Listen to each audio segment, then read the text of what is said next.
तर डोंबिवली स्थानकामध्ये प्रवाशांची मोठी गर्दी झालेली आहे। रेल्वेच्या खोळंब्यामुळे अनेक प्रवासी घराकडे परत निघालेले आहेत। मुसळधार पावसाचा मध्य रेल्वेला फटका बसलाय। मध्य रेल्वेची मुंबईकडे जाणारी सेवा फक्त ठाण्यापर्यंत सुरू आहे आणि त्याच्यामुळे प्रवाशांचे हाल होत आहेत। काही प्रवाशांनी घरी परत जाणंच पसंत केलंय।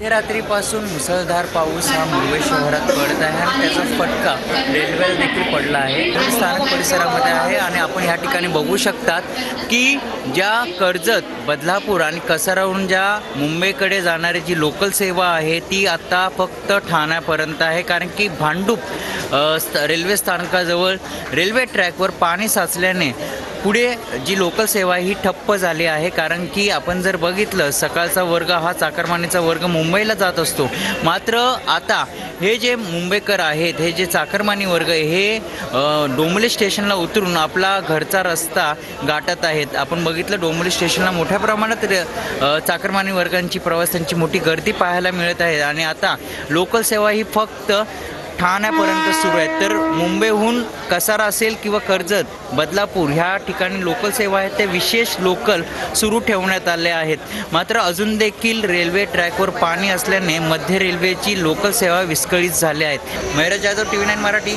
डोंबिवली।